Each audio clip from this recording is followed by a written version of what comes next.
Entonces, ¿cómo se agruparon esos microorganismos y cuál fue la necesidad de agruparlos cuando se realizó su descubrimiento?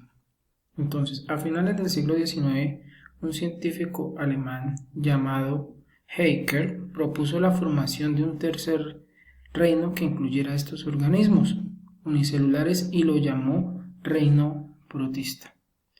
Hacia 1956 se propuso la creación de otro reino, que era el reino Monera, para ubicar en él a las bacterias. Años después, el biólogo estadounidense Whittaker propuso la clasificación de los seres vivos en 5 reinos, los cuales eran Monera, Protista, Fungi, Plantae y Animalia. 5 reinos, y esta clasificación se sigue utilizando a pesar de que han aparecido otro tipo de clasificaciones, pero esta es la más utilizada. Monera, Protista, Fungi, Plantae y Animalia. En estos 5 reinos se ubican todos los organismos vivos. Trabajos más recientes permitieron establecer que aún existía un grupo más amplio donde se podían ubicar los organismos.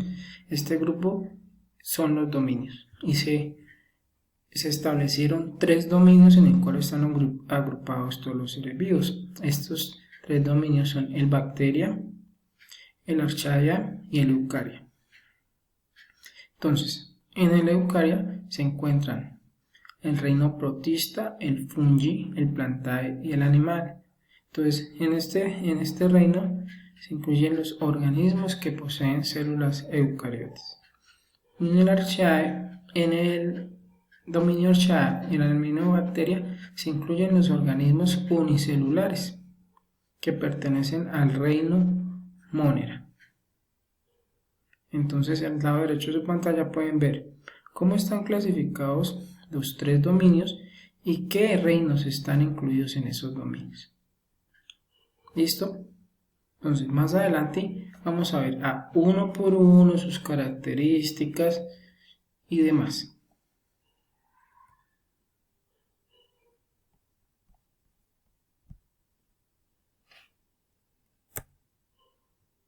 Entonces, aquí podemos ver o estamos viendo un árbol filogenético de la vida. Entonces, aquí evidenciamos, podemos observar los 3 dominios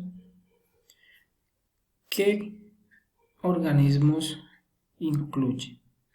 Pues el dominio Bacteria, el Archaea y el Eukarya, y los diferentes organismos que incluye.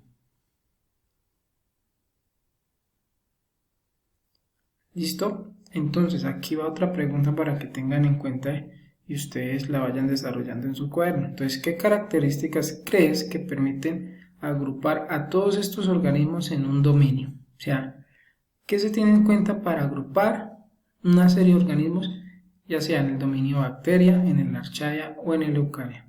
Yo ya les di una pista, pero ustedes me tienen que decir qué otras características se deben tener en cuenta.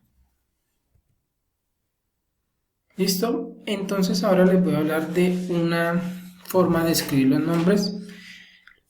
Habíamos hablado del ejemplo de el chigüiro, que en muchos países tiene un nombre diferente, un nombre común, un nombre que según la región las personas le van dando, según el país. Entonces, ya vimos que según la clasificación se debe utilizar el latín para nombrar científicamente a estos organismos. Entonces, Linneo propuso a cada especie darle un nombre compuesto por 2 palabras. Entonces aquí vemos el ejemplo del ser humano, Homo sapiens, es nuestro nombre científico. Entonces, vamos a ver cómo se debe establecer estas pautas para escribir los nombres científicos de los animales. Ahí vemos el Homo sapiens, que es el ser humano, el Sea maíz, que es el maíz, y la Oryza sativa, que es el arroz. Entonces vamos a ver por qué ese tipo de nombres y qué quiere decir. Entonces, a esta forma de llamar a los individuos se llama nomenclatura binomial ¿Por qué binomial? Porque está compuesta por dos palabras. Entonces vamos a ver las reglas que tiene para nombrarlo. Entonces la primera palabra indica el género del organismo. La primera letra va con mayúscula. La segunda palabra es una palabra específica y nos describe la especie en particular. Entonces es un adjetivo. Es algo que me ayuda a describir la especie. Por ejemplo, en el nombre Homo sapiens, sapiens significa pensante. Entonces eso es lo que describe nuestra especie, que somos pensantes. Así con todas las especies, la segunda palabra va a ser un adjetivo que va a describirla.